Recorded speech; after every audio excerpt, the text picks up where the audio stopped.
Good afternoon. My name is Greg Lambert. I'm the director of the Humanities Center at Syracuse University, which is sponsoring this program today, as well as the visit of Dr. Adams as the Watson, Jeanette K. Watson, Distinguished Visiting Professor in the Humanities. As part of this program, Professor Watson has been, Professor Adams has been working closely with graduate students, faculty, in the programs of the philosophy department here at Syracuse University for an extended period of time, about a few weeks. But one of the things that we ask him to do is to give a more public or a larger lecture for the entire community, and so that's what this is today. So I'm going to say just very briefly some history behind the Watson. Watson Distinguished Visiting Professor is named for the late Jeanette K. Watson, who was a graduate of 1952, attending the College of Arts and Sciences, and has been a strong supporter of the humanities. Her professorship brings a scholar or writer of national distinction to campus for an extended period of time or for several short visits to contribute to ongoing research, conduct a seminar, participate in a number of related events, including today this public lecture. This program is administered by the Syracuse University Humanities Center under the administration of Dean Langford, who is here with us today as well. And this is, I would like to say, this is, after a period of time, the Watson Distinguished Visiting Professorship went through a period of restructuring and rethinking as it relocated itself into the Humanities Center. So this is the first Watson Professorship since, I believe, 2008. And in this new iteration, it strongly is an idea that strongly contribute to the excellence of the graduate and undergraduate programs of the department in the humanities, and particularly in the College of Arts and Sciences. So at this point, I'm going to turn this over to Professor Bradley, the chair of the philosophy department, who will introduce our Watson Visiting Distinguished Professor. Thank you, Greg, and it's a pleasure to introduce Robert Adams, who is a distinguished research professor at the University of North Carolina. Professor Adams did his PhD just down the road at Cornell, began his career at the University of Michigan, then was chair of the department at philosophy department at UCLA, and also chair of the philosophy department at Yale, and then spent some time in Oxford. And now he's in North Carolina. He's author of roughly 100 journal articles and 4 books, including 2 books on ethics, Finite and Infinite Goods, and A Theory of Virtue. And he's going to talk to us today about responsibility for outcomes. So let's welcome Robert Adams.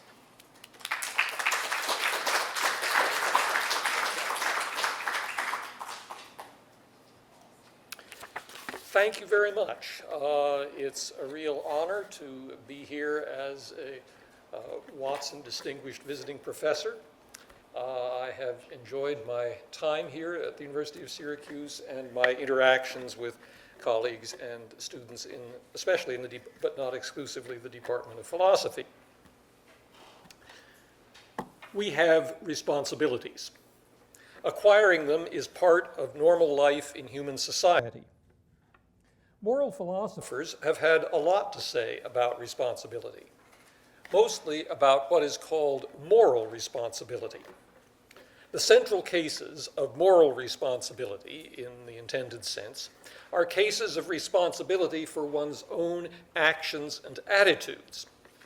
The most intense ethical debates about moral responsibility have been about appropriateness of blame or even punishment for actions or attitudes that are wrong. In this lecture, I will not enter into those debates, and I will not be focusing on moral responsibility in that sense. In many, perhaps most, of our responsibilities, we are responsible not just for our actions and attitudes, but also, and often primarily, for outcomes. Parents of young children have a responsibility for the feeding of their children, a responsibility not just to try to get them fed, but to see to it that their children are actually fed. The captain of a ship has a responsibility to get the ship and those on board it safely to their destination, not just to try to do so. The managers and workers of a manufacturing company are responsible not just for their efforts, but for the quality of their products. My subject here is responsibility for outcomes. This subject has obvious importance in everyday life, for the law, for business relationships, and for issues of parenthood and leadership, for example.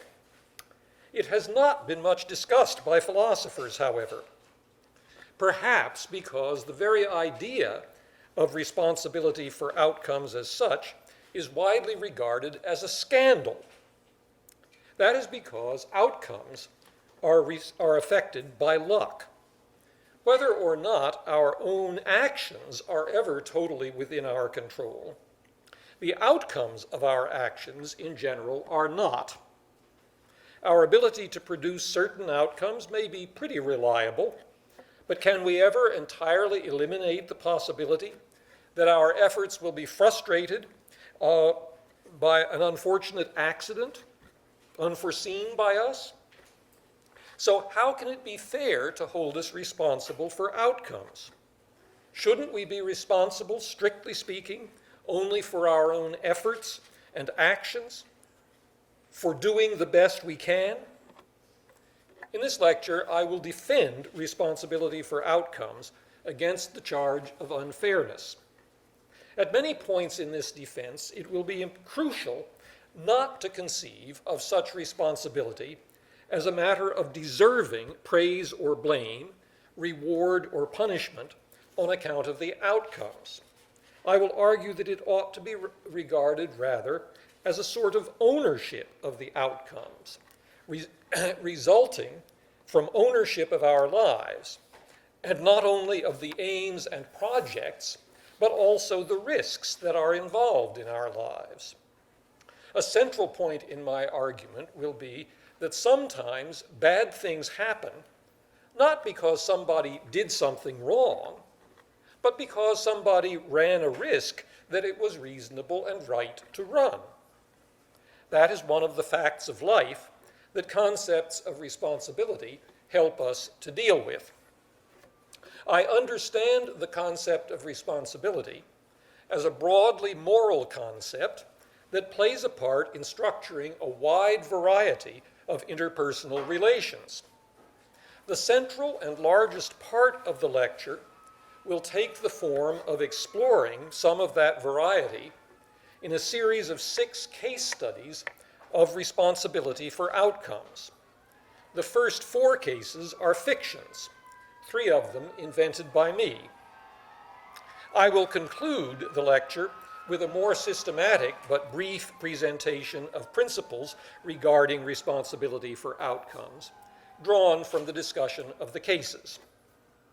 First case, the contractor. Ed is a building contractor.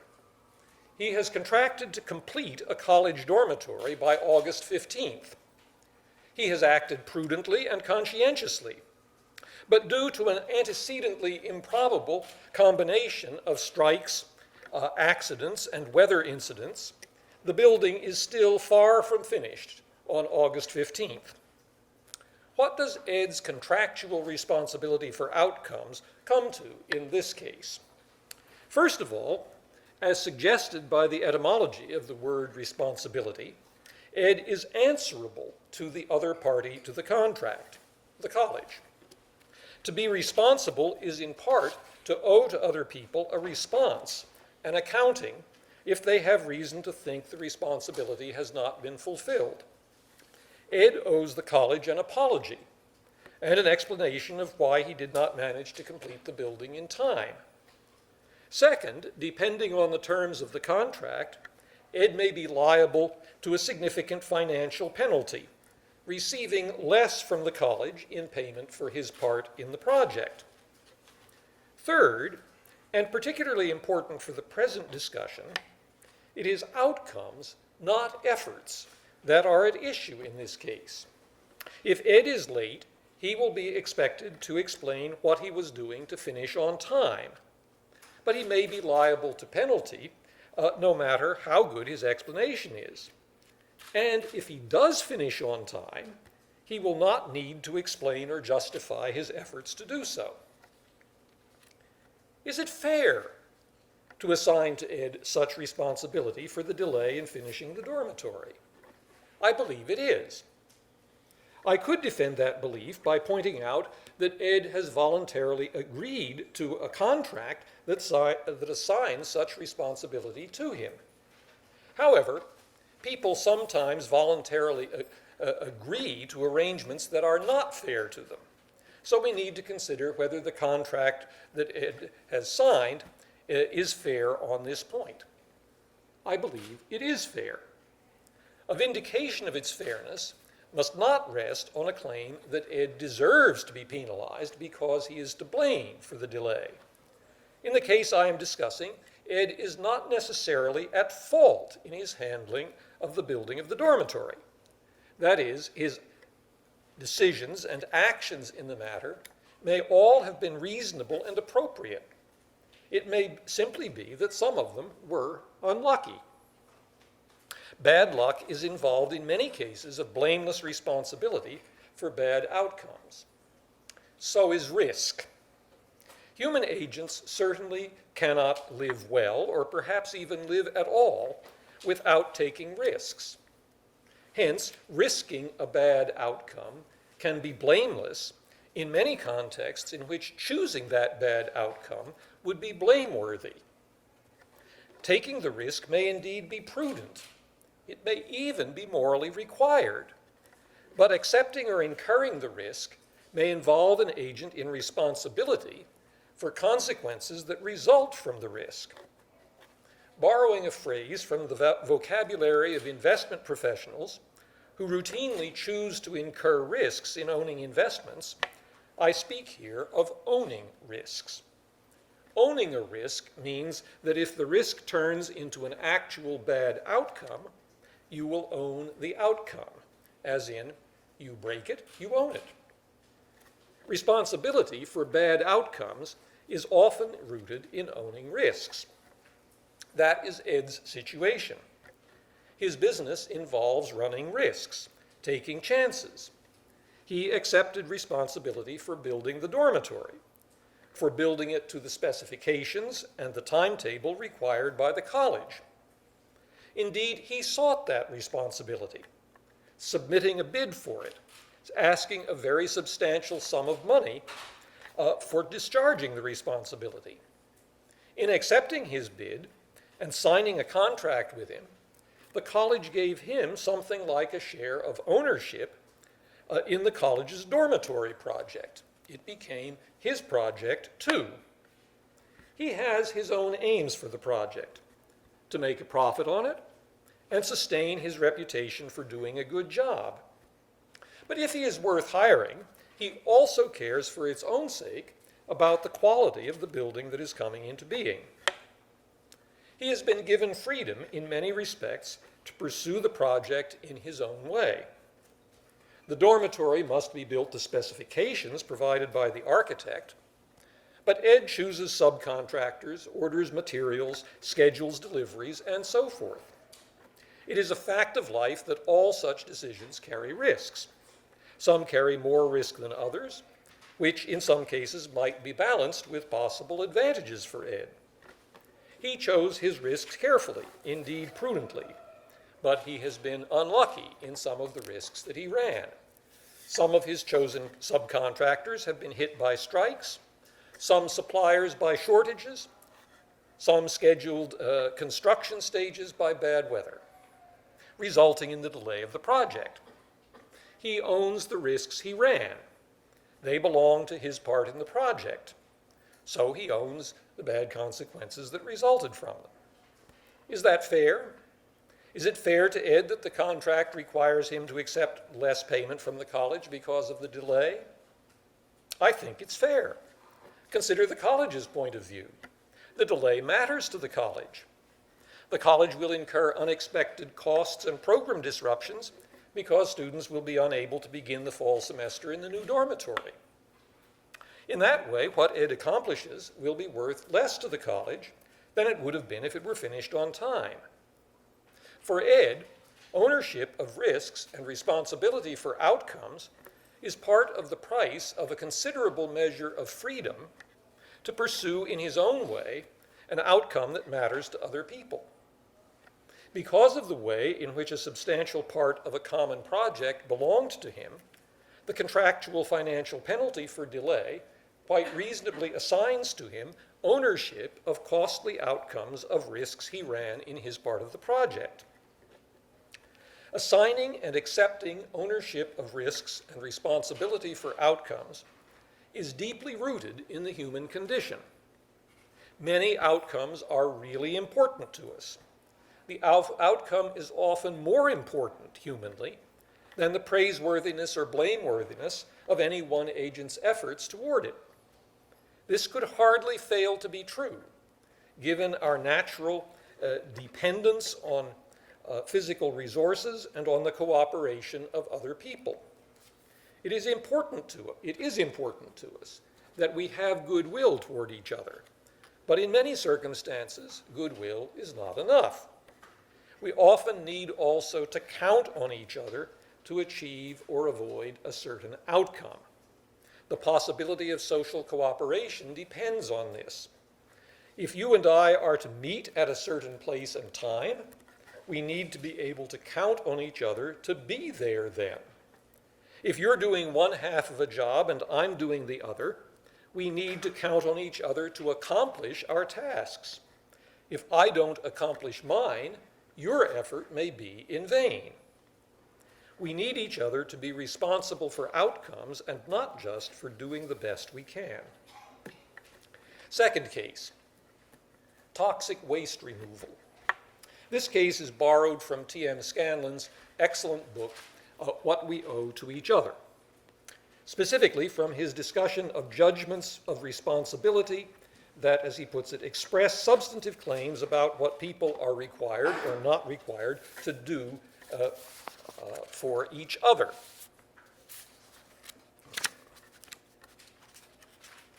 Oh dear, dear me. What happened?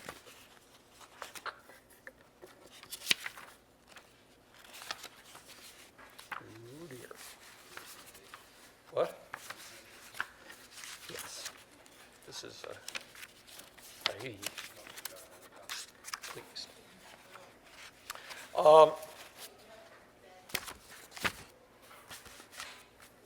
I don't know how that happened. That hasn't happened to me in a long time. Thank you. Yeah. Okay.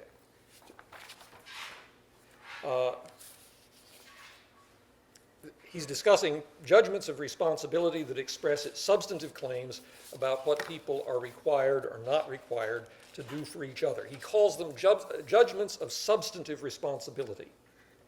His topic overlaps mine because judgments about how society ought to distribute benefits and burdens of outcomes of human action, which I'm discussing, are sort of judgments about what people are required or not required to do for each other.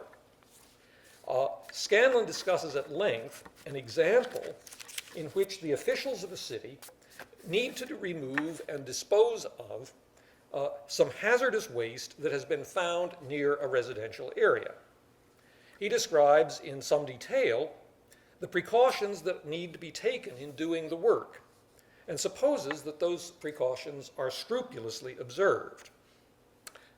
He adds, inevitably, however, some hazardous material will be released, enough to cause lung damage to those who are directly exposed to it if they are particularly susceptible. So the officials are careful to warn people, especially those who know that they are at risk, to stay indoors and away from the relevant areas while the work is being done. Scanlon further supposes that despite all these precautions, some people were nevertheless exposed and suffered lung damage as a result. He imagines 4 cases of such damage.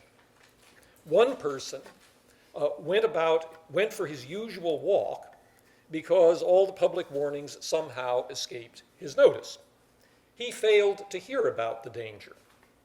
In the second and third cases, on which I won't be commenting, the people did hear the warnings but exposed themselves to the danger anyway, one of them recklessly refusing to take the danger seriously, and the other rationally deciding to run the risk for the sake of a scientific project to which she attached great value. The fourth victim was informed of the risk, but then simply forgot and exercised outdoors, breathing hard as the trucks rolled by. Scanlon argues that none of the injured parties can reasonably object to what the city officials did in removing the hazardous waste, because the officials have done enough to protect the public in their care in removing the waste and in warning the public. I don't disagree with that. As described, the removal of the waste and the way it was carried out were adequately justified. I stipulate that. But nothing follows trivially from that about responsibility for outcomes. Scanlon makes no claim about responsibility for outcomes in the first case, in which the victim never got the warnings, and never noticed them, realized them. But he says that in the other three cases, the victims are fully responsible for what happened to them.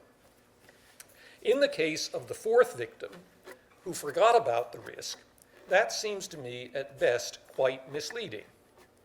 The only reason Scanlon gives for saying that the fourth victim is fully responsible is that enough was done to warn him. That may well be enough to justify a claim that the victim is not entitled to blame the city officials for his injury. And it's not clear to me that Scanlon meant to justify a more extensive claim than that. In my view, however, there remains the question whether the city owes the victim, morally speaking, some compensation for his injury or payment for the best medical care. That question, I believe, is as important in this context as the question whether the officials are to blame, and is not answered by an agreement that they are blameless. We would like to believe that we will not be responsible for bad outcomes if we act blamelessly. But that is not guaranteed, because blameless action is not necessarily, perhaps not even usually, risk-free. The case Scanlon describes owes its plausibility in part to our knowledge that in such a complex project dealing with hazardous material, it is quite likely that someone will be harmed, even if those in charge of the project do everything they could reasonably be required to do. Not noticing the warnings and forgetting them, like the first and fourth victim, respectively, are among the ways in which that could easily happen.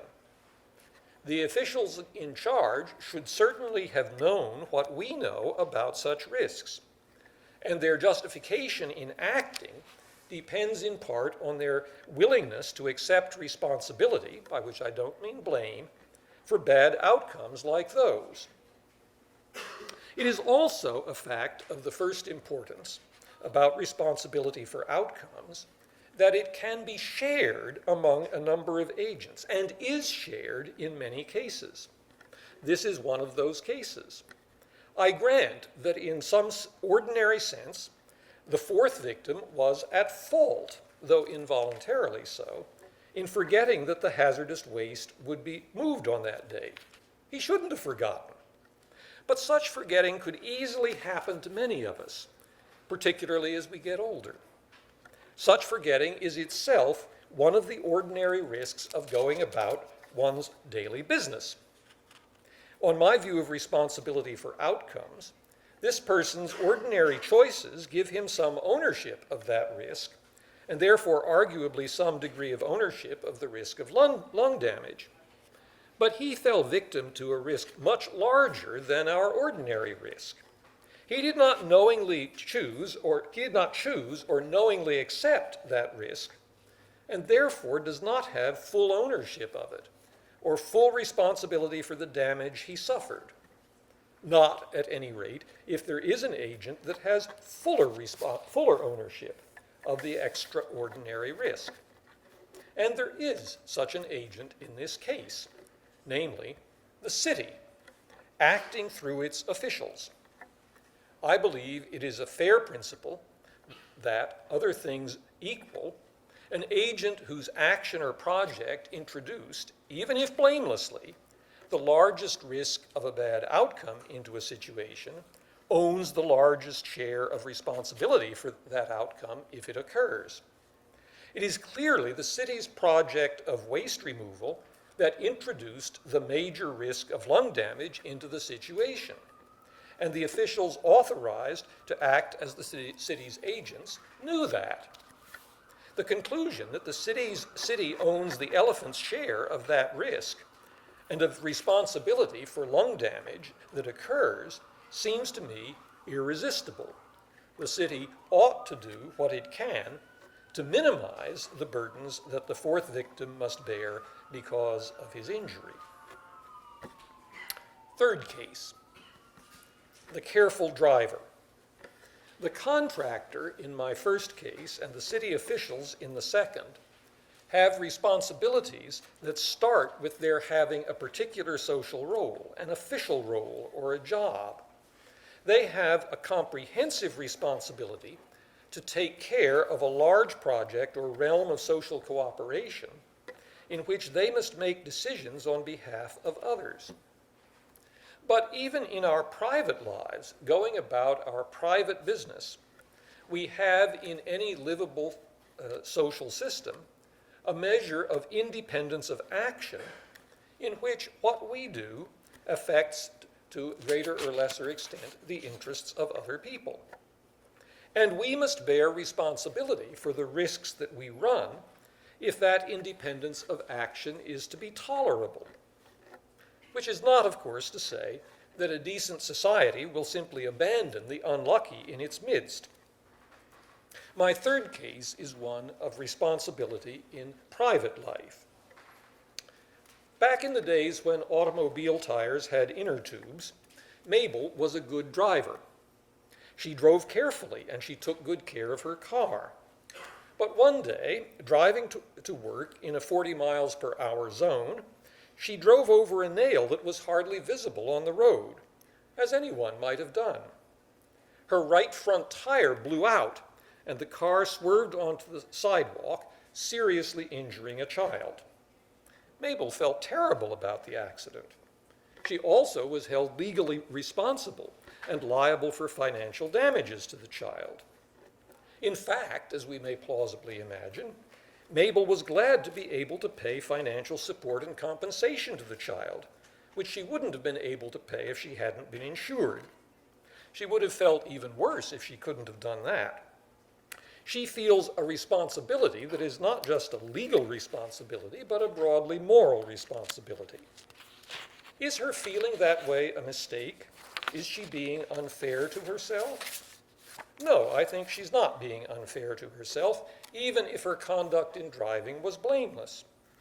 Driving a car, as Mabel was doing, introduces far more risk into our lives than walking, as the child was doing.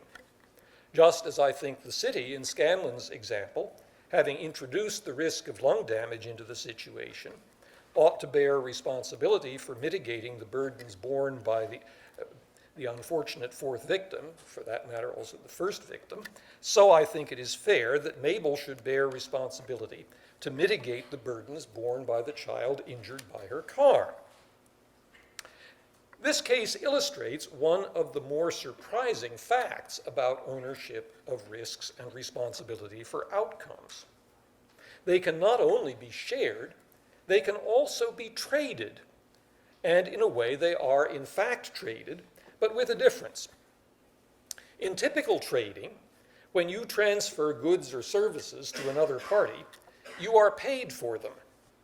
But when Mabel transferred to an insurance company, a large part of her ownership of risks and possible bad outcomes of her driving, she paid the insurance company to assume that responsibility. Is that a fair trade? Or is it like paying a bribe to avoid punishment for doing something wrong? I believe it is fair. The insurance policy would not protect Mabel from prosecution if she were accused of a crime, but we're assuming she has not done anything wrong. What is in question here is not blame or punishment, but ways in which society distributes benefits and burdens of good and bad outcomes in situations that involve a number of people. Liability insurance policies are a social device for managing such distribution in a way that avoids or reduces the assignment of disastrous burdens to particular responsible agents.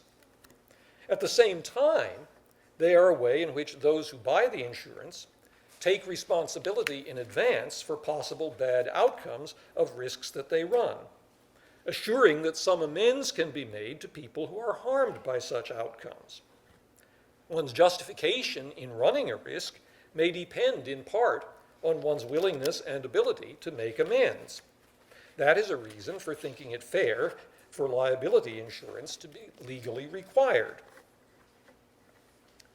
Fourth case, the refugee camp. Imagine a refugee camp, a dry and dusty place, all vegetation obliterated by thousands of human bodies. Focus on two people. One of them is Adam, a local employee of an international humanitarian aid organization. He doesn't drive the food truck and has no say about where the truck parks or how refugees get to it. He is just one of the crew on the back of the truck distributing food, or rather he was distributing food until it ran out. He had a responsibility to distribute food, only so much to each individual because it is scarce. He has discharged his responsibility. He has done his job. He has no more food responsibilities till his truck comes back tomorrow. Out in the crowd is Martha, a refugee. She has a responsibility to provide food for her children, but she hasn't been able to do it for some time. She has been in the camp for 2 days, and she hasn't yet been able to get next to the truck before the food ran out.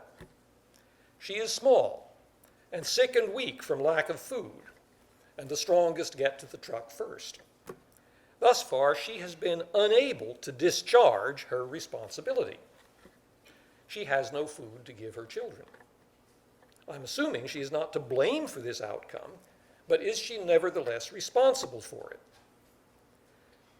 Martha's case seems more excruciating than my first 3 cases, in part because she is unable thus far to do anything to set things straight. It is also different in 2 other respects that are significant for our exploration. It is different first in the grounds and origin of her responsibility. She did not get it by signing a contract like Ed, or by doing something risky like Mabel and the city officials. She got it by being a mother. And there is more than one way in which one can be a mother without ever having volunteered for the role. And even if Martha did volunteer for motherhood, the responsibility she has for her children now is not mainly based on her having volunteered. It is based mainly on the relationship she has with them, which we may realistically suppose means a great deal both to them and to her. They depend on her. They count on her to care for them and protect them. And we may plausibly assume that being their caregiver and protector is close to the center of the meaning that her life has for her. That is why she, as well as her children, has ownership of outcomes of her efforts to provide for them. Or perhaps in this context, which is intensely personal rather than legal, it is more natural and appropriate to speak of belonging rather than owning. The outcomes belong to her as well as to her children. In the second place, Martha has in this example a different kind of responsibility from those discussed in my first 3 examples, or at least her responsibility has a different chronological shape. In those previous cases, a bad outcome gave rise to a new obligation for the responsible agent to do something to minimize or compensate for damage done to another party's interests. That is a sort of responsibility in view of the past, and is what we usually mean by responsibility for a past outcome. But Martha has no new obligation of that sort. Is there nothing which responsibility obliges her to do about her failure thus far to get food for her children? Well, she is answerable to her children. They are entitled to ask why they have no food, and she must answer them.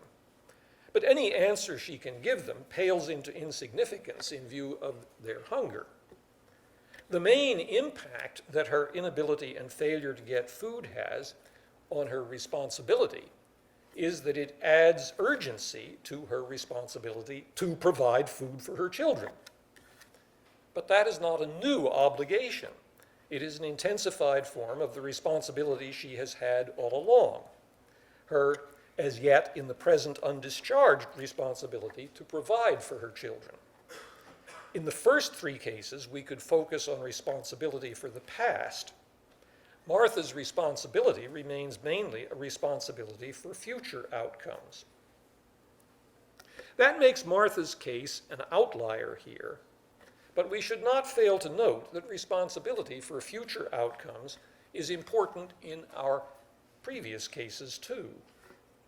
Responsibility for actual past outcomes typically begins with responsibility for possible future outcomes.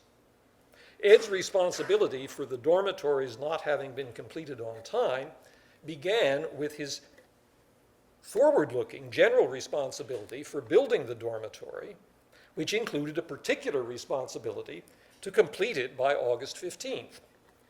Mabel's responsibility for the accident began with her general responsibility to drive well and avoid accidents.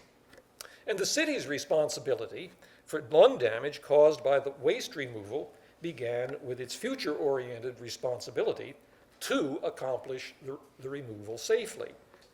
Ownership of bad outcomes in the past or present commonly arises from previous ownership of risks.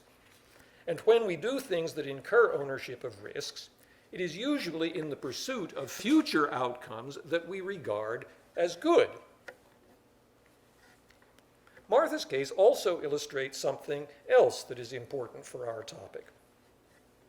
Ownership of outcomes, I believe, is as deeply connected with success and failure as it is with innocence and guilt. To illuminate that, I'm going to imagine something about Martha's feelings. Emotional lives are very individual. I don't mean that every mother would have the feelings I ascribe to Martha. I'm telling a story. But I think it's a realistic story, all too realistic.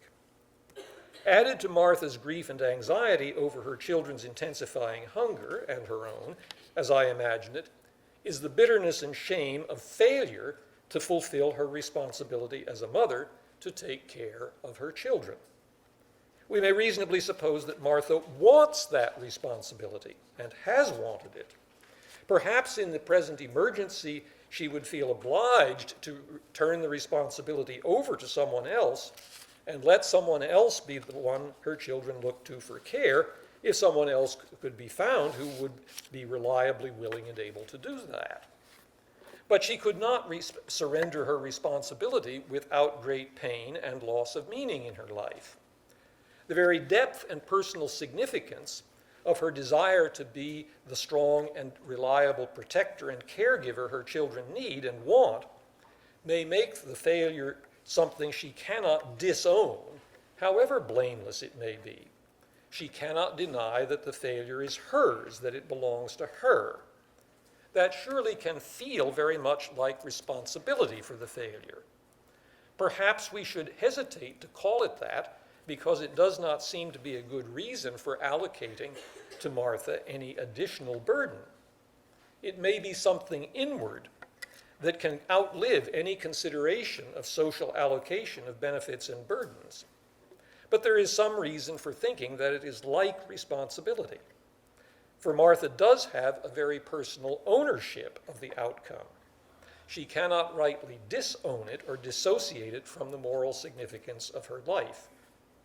Her case is one of those in which a difference between success and failure is so important for human life that it would be indecent to disown the outcome by finding too much consolation in the thought, at least I did the best I could. Fifth case, Hiroshima and Nagasaki.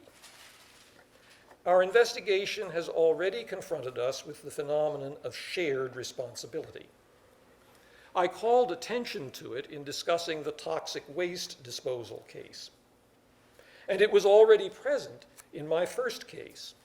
Ed, as general contractor, shares with his subcontractors the responsibility for delays, as his project of constructing the dormitory has projects of theirs as parts. In general, I think we do not deal very well with shared responsibility. Widely distributed responsibility easily escapes attention. It is too easy to ignore one's own ownership in shared responsibility for a bad outcome and to ignore the ownership of others in shared responsibility for a good outcome. These tendencies are particularly influential and important in political matters. Shared responsibility for bad outcomes is more often discussed. Here I will focus on the question whether all Americans share in responsibility for horrendous sufferings and losses caused by the atomic bombing of Hiroshima and Nagasaki in 1945, and for the enduring danger and terror of the evil spirit of nuclear warfare having escaped from its bottle in those bombings. How ought we to think about those questions? We're tempted to think of them as demanding an attribution of moral guilt or innocence. I believe we ought to resist that temptation. There are questions about responsibility to which moral guilt and innocence are relevant. If you, as a public official, believe that you were morally right in refusing to give in to moral blackmail, but your refusal has been part of the causal ancestry of terrible loss for some other people, you own, I believe, some responsibility for that outcome. In view of that responsibility, it would be indecent for moral self-congratulation on the firmness and rightness of your decision to prevail in your attitude and actions over a humble, if not in every way apologetic, regret over the terrible outcome in which your decision played a part. But if we agree that your decision was right, we ought not to hold you more responsible than other members of the body politic for financial assistance or compensation to the victims of the blackmailers. In that way, moral justification can limit an agent's moral ownership of outcomes. I believe, however, that questions of guilt and innocence are usually not the most important questions about responsibility for outcomes where ownership of the responsibility is widely shared. It is a serious and much debated question, worth discussing in itself, whether it was morally wrong to drop atomic bombs on Hiroshima and Nagasaki in the context. However, the question whether we are responsible for that action is distinct from the question whether it was right or wrong. And I believe that the question of responsibility would not be settled by either answer to the question of rightness or wrongness. I believe that the responsibilities that Americans as a people owned, and to some extent still own, for terror bombings in World War II, not just the atom bombings, are largely independent of questions of moral guilt and innocence. I was not yet 8 years old when atomic bombs fell on Hiroshima and Nagasaki. I had no advanced knowledge of even the possibility of nuclear weapons. Nothing in the planning, preparation, or execution of those nuclear attacks was an action of mine. Yet I was already self-consciously an American citizen. I still remember being an American child during World War II. I was for President Roosevelt in the election of 1944, contrary to my parents' political preference. I did my bit, a child's bit, for the war effort, trying to help tend my family's small victory garden and pulling down opaque window shades to maintain blackout at night when we stayed near the beach on vacation. And I dimly remember participating in childish games in which supposed Japanese enemies were referred to in what I now see as dehumanizing terms. It was already a life-shaping, if largely implicit, project of mine to be a citizen of a democratic and successful United States of America. Thereby, I already shared in ownership of my nation's common project of being a successful democratic nation. I also shared in my own small way in moral ownership of my nation's war effort. I therefore cannot say they dropped atomic bombs on Hiroshima and Nagasaki. I must rather say, and I will still say, we dropped atom bombs on Hiroshima and Nagasaki. I share in my nation's responsibility for that. What does that responsibility demand of me? This is a case of what is called collective responsibility, and there is some point in distinguishing it from individual responsibility. When collective responsibility calls for specific action to take care of something, it generally calls for collective action, action of a nation or municipality or corporation, institution, or organization as such. I have never had an individual responsibility to take care of anything in Hiroshima or Nagasaki, nor even, I suppose, a right to do so. It is very important that none of us is responsible to take care of everything. The partitioning of responsibilities keeps our personal affairs from being everybody's business and frees our energies for caring for what we are individually responsible to take care of. Still, if I share in collective responsibility for the nuclear attacks on Hiroshima and Nagasaki, that presumably has some implication about how I should live my life. What might it demand of me? Most obviously, willingness to share in the burdens of collective action that may be required, but also something more personal. In a word, humility in relation to the victims of Hiroshima and Nagasaki and their suffering and loss. Not that I should blame myself for what happened. Any moral fault in those terrible events is not attributable to me. I didn't do it. If I dwell on that moral fact about myself, however, I may fail in the humility demanded of me. The humility demanded of me in relation to the victims of Hiroshima and Nagasaki is precisely that I recognize that the horror of their suffering and loss is far more important humanly and morally than my innocence in the matter. The shared responsibility in which I participate demands a sympathy and regret in relation to the horrors suffered, in the face of which it would be best for any thought of my own innocence to tiptoe respectfully off the stage. Most Americans now living were born too late to have personal memories like mine of living in America during World War II. But we all certainly can share responsibility for outcomes of things that were done before we were born. Long before I was born, the United States of America, of which I am a citizen, was responsible for great injustices and atrocities against Native Americans and African Americans. It still owns responsibility for that history and its outcomes. I find in my country's history much to disapprove as well as much to honor. But I am not willing to disown my country. And if I am not willing to disown my country, I share in ownership of responsibility for what it has done, even before I was born. It is not a responsibility that can be individually discharged. There may or may not be something that I am particularly responsible to do about it, but in any event, I'm not entitled to say, you have no right to tax me to make amends for that. Sixth case. You didn't build that. or perhaps more accurately, you didn't build that all by yourself. Shared responsibility for good outcomes is less often discussed than shared responsibility for bad outcomes. Too often it is not even noticed, but it is no less important than shared responsibility for bad outcomes.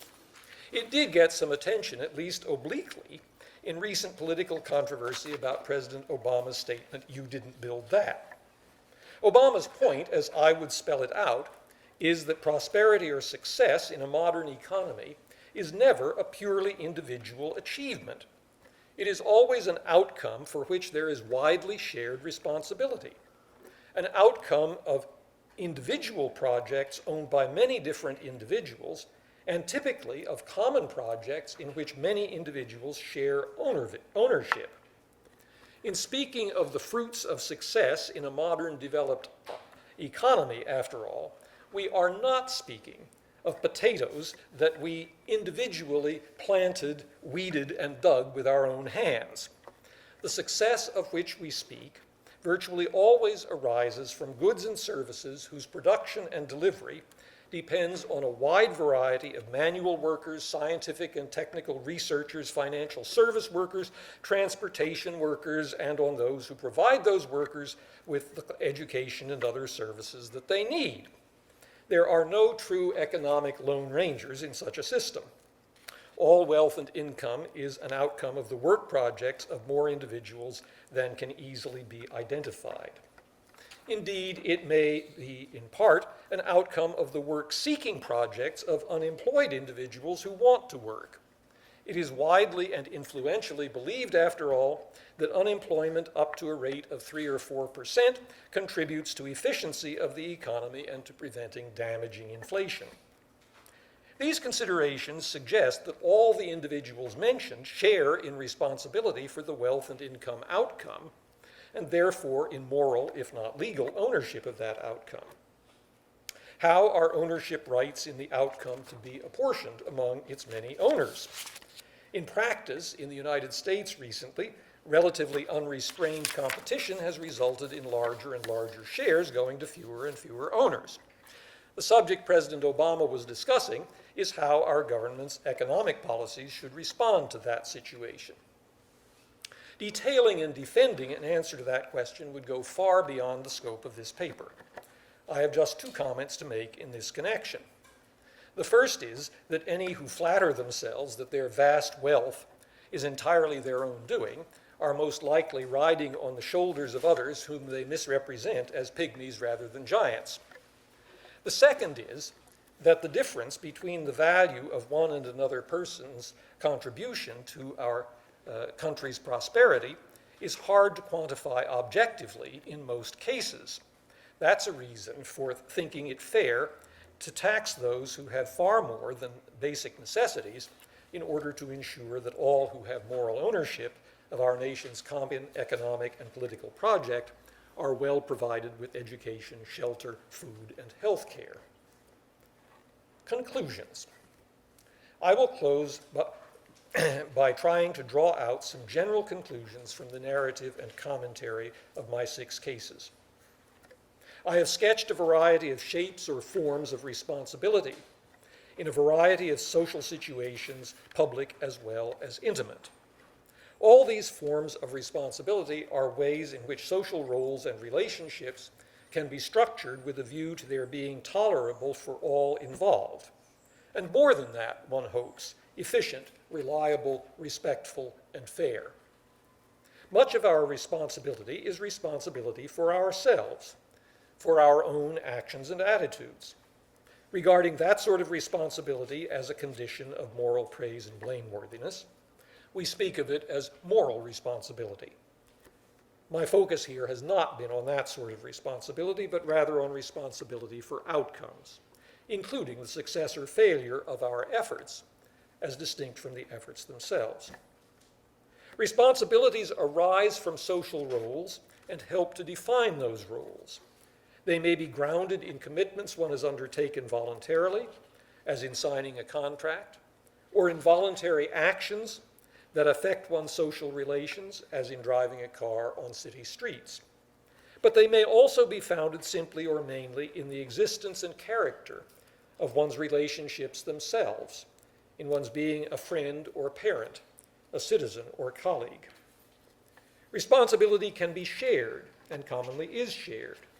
Aspects of responsibility can even be traded in some circumstances. Shared responsibility can be relatively clear when one person acts as another's agent or under another person's supervision. But it is all too easy to fail to recognize how widely responsibility is shared in cases of collective responsibility or outcomes of complex economic systems. We can articulate some principles for allocating shares of responsibility. I have argued, for instance, that other things equal, running the larger risk incurs the larger responsibility. We sometimes want responsibility. In a discussion of jobs, it is far from extraordinary to say that one wants a more responsible position. In some cases, that may be a euphemism for wanting a better paid position, but a better paid position and a more responsible position are not the same thing. The best paid position may go to a star who is allowed to avoid many responsibilities, and not everyone will envy the star's freedom from responsibilities. Why do we want responsibilities? Well, we have reasons. Ed, the contractor, wants to be in charge of building the dormitory, and being responsible for building it is part of being in charge of that. Martha wants to be her children's caregiver, and part of that is being responsible for their care. In general, the responsibilities that we want are responsibilities for the future, responsibilities to care for some project or some realm of concern, or more specifically, to accomplish or avoid a particular outcome. But these typically bring in their train responsibility for something in the past, or in what will have come to be the past, responsibility for some outcome accomplished or not accomplished, avoided or not avoided. Responsibilities for bad outcomes that have happened commonly carry with them obligations to affected parties, obligations to give them at least an accounting of what has happened and why, and often to compensate them for burdens arising from the outcome or to mitigate those burdens. I have argued that responsibility for outcomes is often acquired blamelessly, not by making a mistake or doing something wrong, but by running a risk that it was not wrong to run. Such responsibility is grounded not in fault, but in ownership of the risk and the outcomes arising from it. If we are to be free to run risk, there needs to be ownership of the risks and their outcomes because they impact other people. Accepting ownership of risks and their outcomes involves allowing luck a role in defining our moral relations to each other. This has been regarded as scandalous, but no social scheme and no possible system of moral practices can make luck unimportant in our lives. I have argued that allocating and accepting responsibility for outcomes is a fair and fitting way of dealing with the inevitability of luck as a factor in human life. More disturbing, in my opinion, than the acceptance of moral luck is the importance that I have argued must be granted to success and failure. It is no project of mine to defend rigorously consequentialist ethics. I'm not without sympathy for William James's oft-quoted protest against the exclusive worship of the bitch goddess success, although we may well have qualms about portraying as female the spirit of an idolatry that is commonly masculine. Worship of outcomes, in any event, if it leaves no room to prefer unsuccessful virtue, does deserve some such protest. Beauty can matter as much as success. Truthfulness, loyalty, conscience, and love matter more. Perhaps few of us are preoccupied with the question whether success matters, but we might find it comforting to deny that failure matters. However, we need better ways than that of addressing our failures. That is clearest in tragic cases like Martha's. in which denying that failure really matters would dishonor human life. Thank you.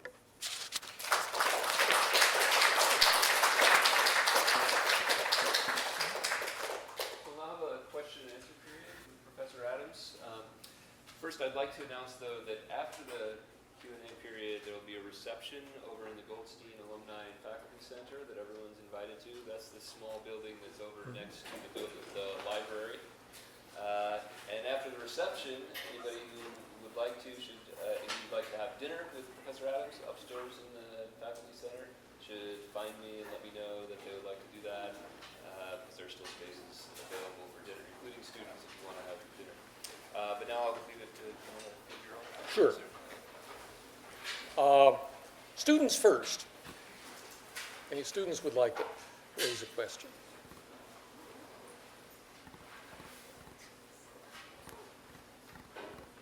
Well, anybody.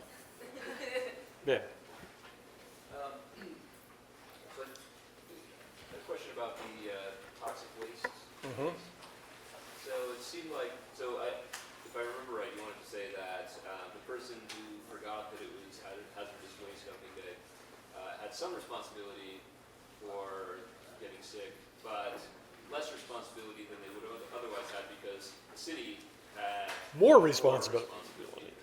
So I was wondering if that means that suppose nobody was responsible, suppose the city wasn't responsible, there's just some naturally occurring thing that happened, and the person got sick in a similar kind of way. Would they then have more responsibility? Well, they would have a larger percentage of the responsibility, perhaps in some sense all of the responsibility.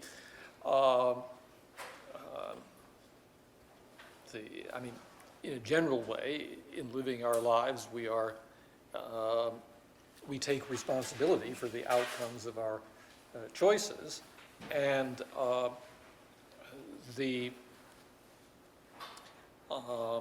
but the question can arise whether there's somebody who ought to take more responsibility in a particular case. Now, of course, even without the sort of responsibility for outcomes and ownership of risks in particular that the city has, in my opinion, in Scanlon's toxic waste removal case. There's no evidence in his book that ownership of risks is on his intellectual horizon there, but I think it's there. Even without that, one might argue that in a society that has the economic base and the political and social technology to have a social safety network ought to have one for cases in which people's life choices are unlucky, to help mitigate the bad outcomes. But that's a different sort of responsibility. I mean, that's I'd say it's not so much a responsibility of ownership of outcomes on the part of the society as a responsibility springing just from social solidarity. So you said the person running the larger risk, or you said running the larger risk incurs the larger responsibility, which sure sounds right. But I was thinking about the Mabel case, and it's getting harder and harder for me to see how we judge, or what makes it the case that somebody is running the larger risk. So it seems that if we specify the outcome very narrowly, it looks like Mabel and the child are each running the same risk. The very narrow, hitting this child, the outcome of hitting this child at this time in this exact, it looks like they're both equally responsible for running exactly the same degree of risk. If we specify it as something more broadly, I'm thinking of, there's a school zone down here where you're supposed to drive at 20 miles an hour and everybody just speeds through at 50 miles an hour. And Mabel gets there and she slows down to 20. She actually decreases the risk that a child's going to be hit, if that's the outcome you're talking about, because she slows everybody down. Yeah. You know, and more broadly, maybe even the risk of that cars add to society. Maybe overall they actually decrease the risk of harm because it allows us to speed things up. Medicine travels faster, food travels. So, yeah, that's it.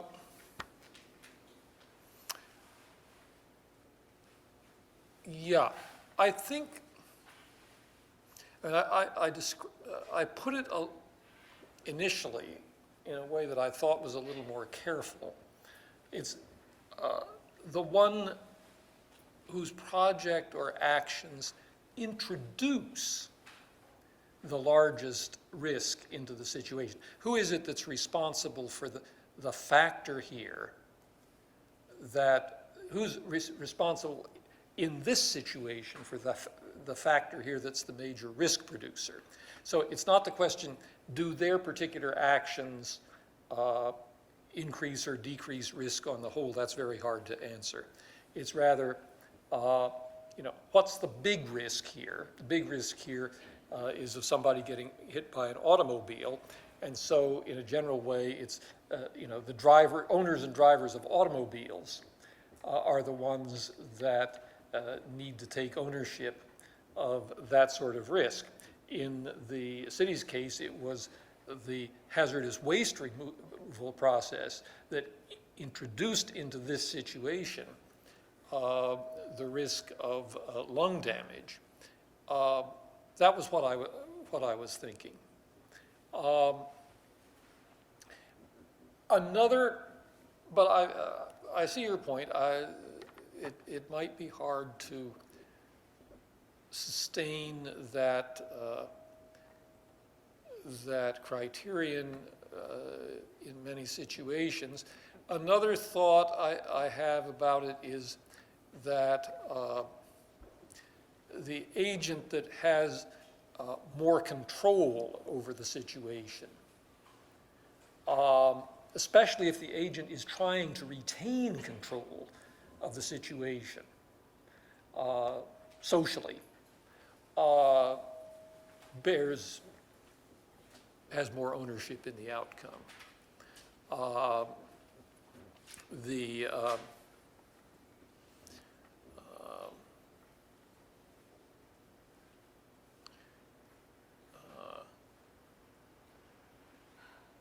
So, I mean, generally speaking,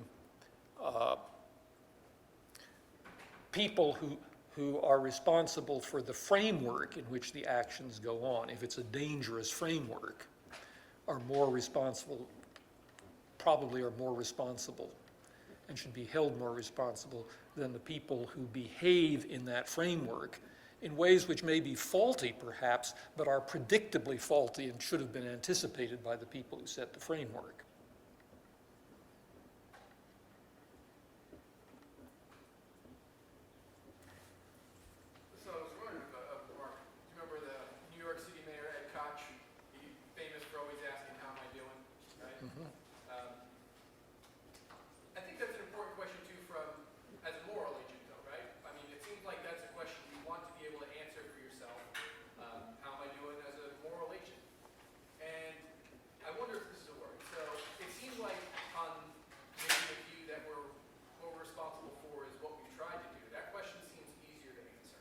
than it does on the view you're talking about today.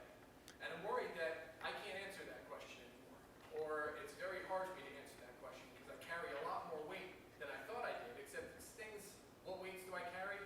It's kind of hard to say. Or what good outcomes am I a part of? That also gets kind of hard to say, it seems like. Well, I don't want to take away from you the question, how am I doing as a moral agent? And that should certainly be answered in terms of assessments of your character and behavior. I wrote a whole book about that, about virtue. But someone might want to know, how am I doing as a parent? How am I doing as a teacher? Because in roles like that, we feel responsible. And one can't, part of my argument, in fact, here is that you can't answer those questions by just answering how you're doing as a moral agent in those contexts. You can be thoroughly conscientious. You can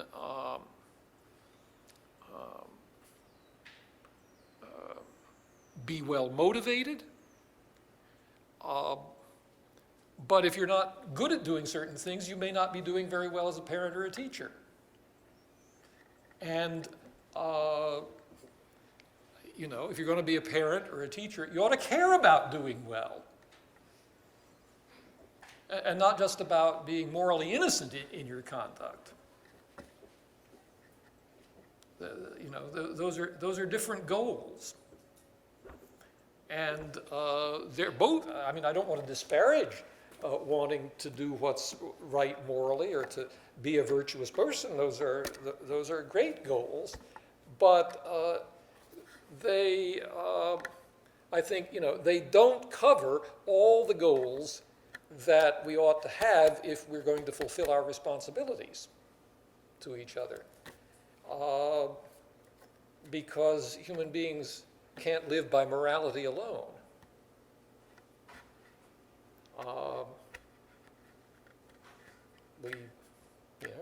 We need food,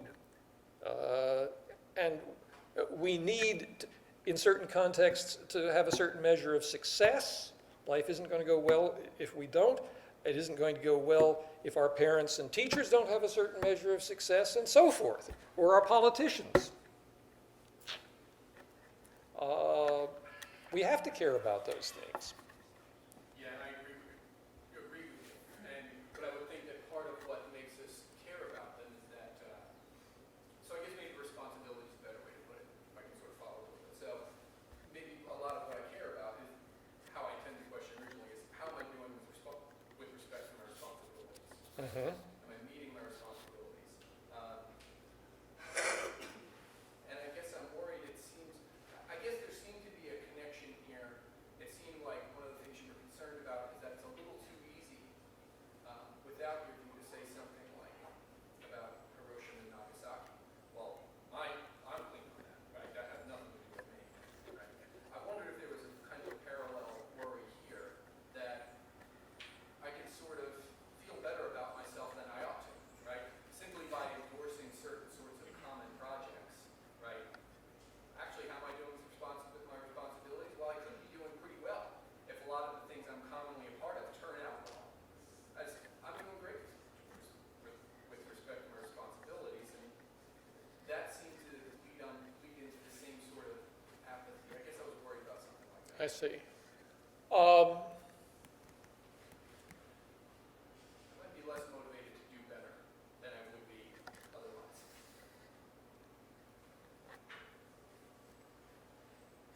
Well,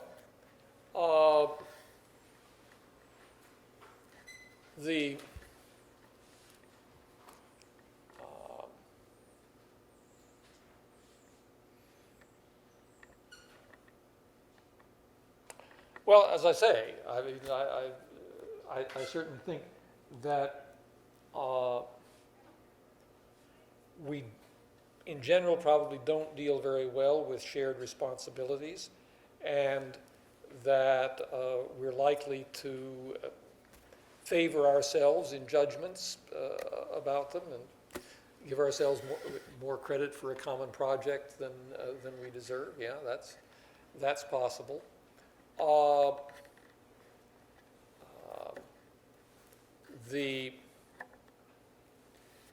My comment about that comment about Hiroshima and Nagasaki was not meant as a general comment about the temptations of complacency and self-congratulation. It was rather a comment about a somewhat different form of the sin of pride, namely overestimating the importance in the cosmic or human scheme of things of one's own moral record, whether it be good or bad. And that I take it is a form of the sin of pride.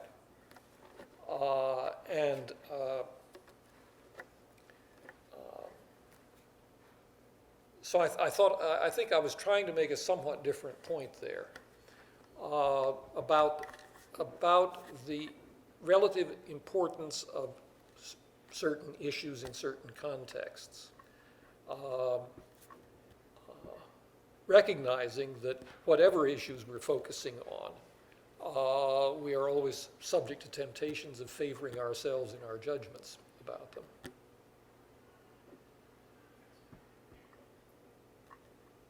Yes, Emily. This is a follow-up to Mark's question.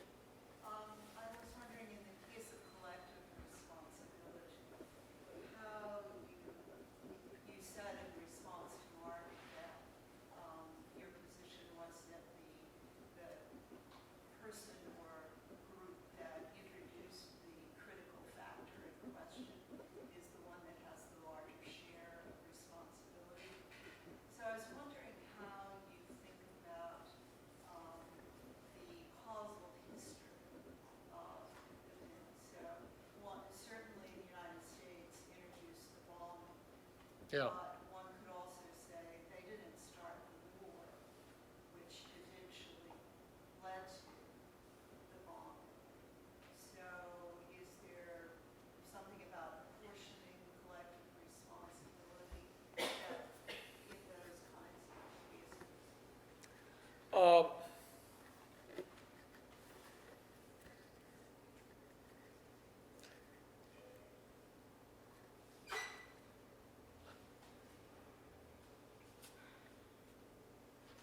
I guess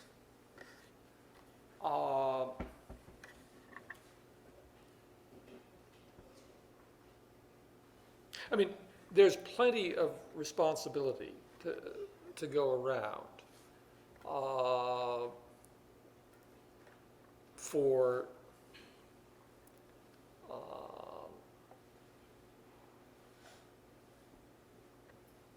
the appalling events of warfare that took place in the world between 1914 and 1945. But I also think that, one can discern, different aspects of it that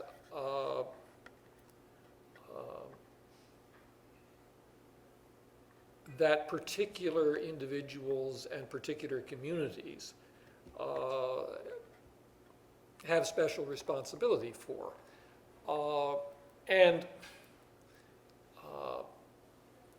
I think actually it's very hard. I think,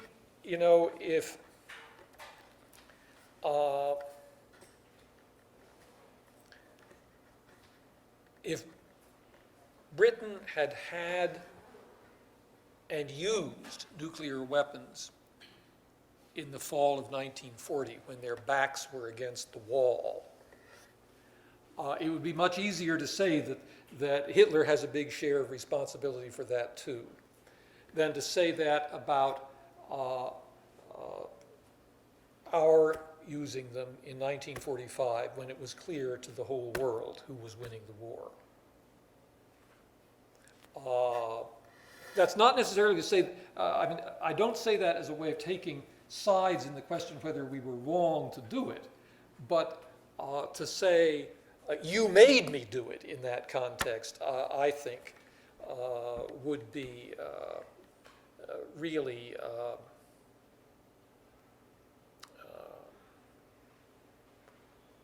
a dishonorable evasion of responsibility. They didn't make us do it. Our our leaders had certain objectives. They were weighing costs and moral and other disadvantages of the alternatives, and they made a choice. Their backs were not to the wall. That's a different situation. Yes. I was wondering how within your framework you deal with the case of greenhouse gas emissions. Of what? Greenhouse gas emissions. Mm-hmm. Given that, even if we forget the part where they say, well, by 1985 we knew that we were doing something wrong, but that doesn't make much of a difference. But I'm more concerned about the fact that it's really unclear what the exact outcome is going to be. There's some uncertainty, even though not too much. Mm-hmm. So I was wondering if you could say something on that. I think that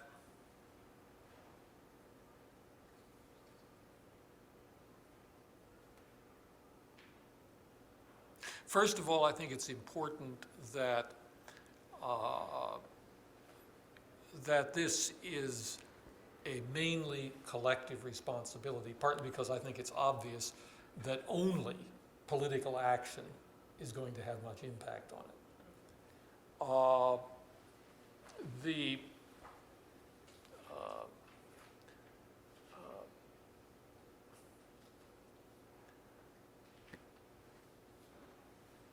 Second, I think it's clear that the responsibility is very widely shared, and that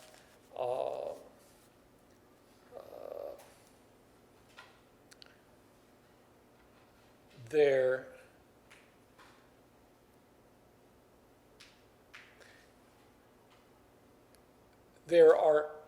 are developed nations with better and worse records on it. That's certainly clear. On the other hand, it's also clear that developing nations are going to do what they think they have to do to get developed. And I don't blame them. We're in no position to blame them.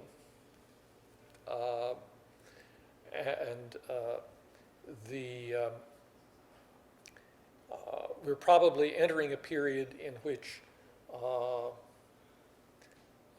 China will be the nation most, causally speaking, most responsible for greenhouse gases. But our moral house has glass walls, and we're in no position to throw stones. I think that's a very hard case to deal with in these terms.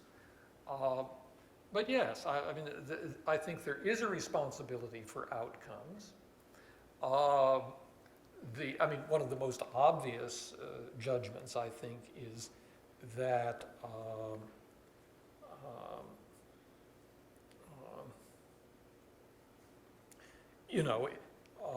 if, or more likely when, rising seawaters obliterate the territory of certain island nations,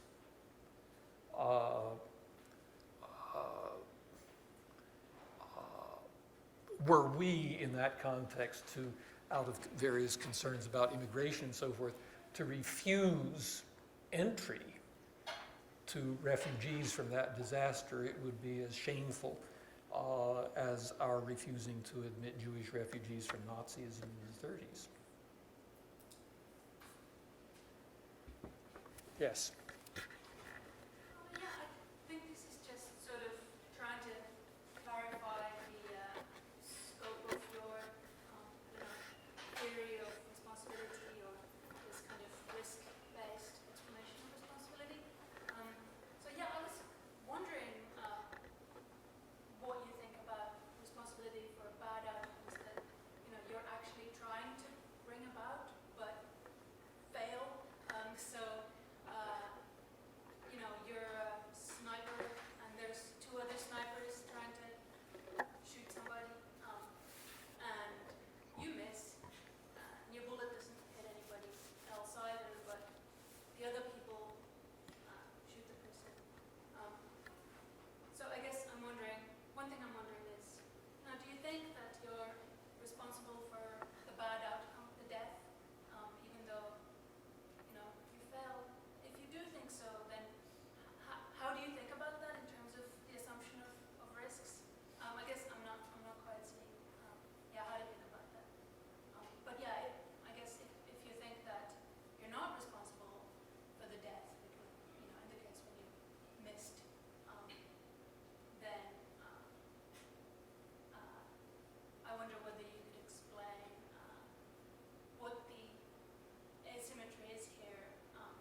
Uh,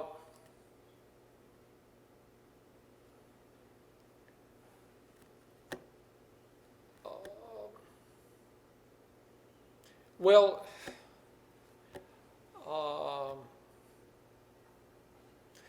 I suppose my general answer is that the assignment of responsibility for outcomes shouldn't be viewed as entering grades on a moral report card. And the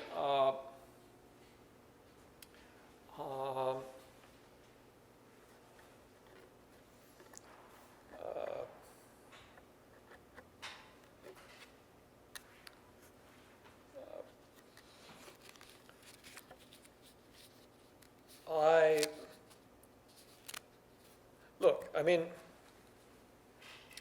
in the case of the sniper who missed, while some of his colleagues, well, one of his colleagues actually did kill the intended target, and we assume this is taking place in a military operation. I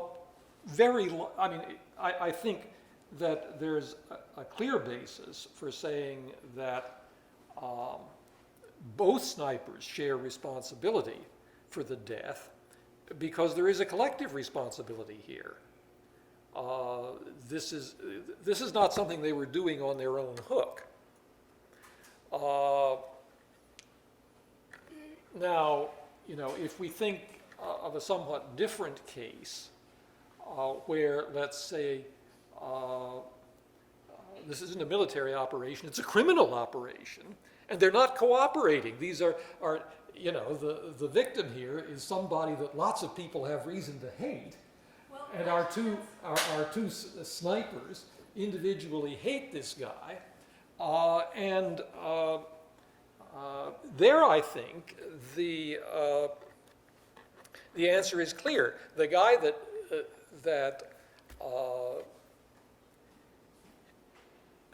whose shot killed the target is responsible for the death and for committing the crime of murder. The other guy is, I think, not responsible for the death. He doesn't have either individual or collective responsibility for it, not collective because they weren't cooperating. They were not allies, they were co-belligerents, so to speak. And they weren't even co-belligerents, they weren't cooperating. Let's suppose they didn't even know of each other's activity. But he is guilty of the crime of attempted murder, which is more in the line of blame, moral blame. The difference between attempted murder and murder sort of blends moral responsibility for action and responsibility for outcomes. I haven't, in this talk, tried to go into why we are inclined to make that distinction and whether we should make it. At the gut level, I think probably it is right to make it.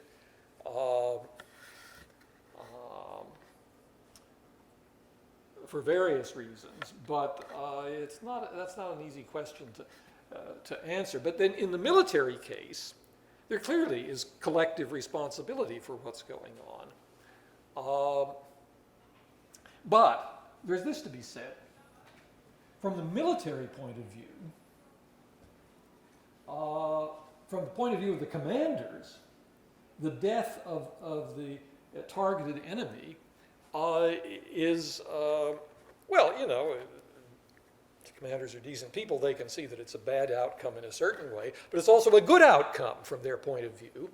And the sniper that missed won't get credit for that good outcome. And if actually he never hits his target because he's a bad shot, he's definitely not going to get credit for the outcomes. So all of that inclines me to think that the sniper that misses has only collective responsibility for the outcome, not individual responsibility for it. Yeah, that's really helpful. So actually the case I had in mind was the criminal case, but the contrast is helpful, and I kind of agree with your, intuitive verdicts that you said there.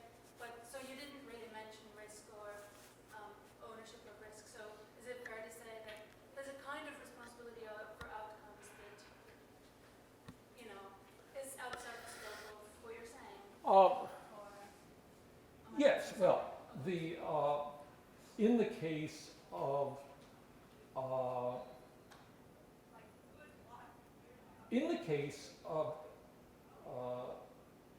outcomes that were intended or chosen, there I think certainly the outcome isn't the ownership of the outcome isn't inherited from ownership of a risk. It's inherited from ownership of an intention. And there again, one might think that if the outcome is in some way bad, its being in some ways bad may result in duties, even if we think that the agent was not wrong to have intended the outcome.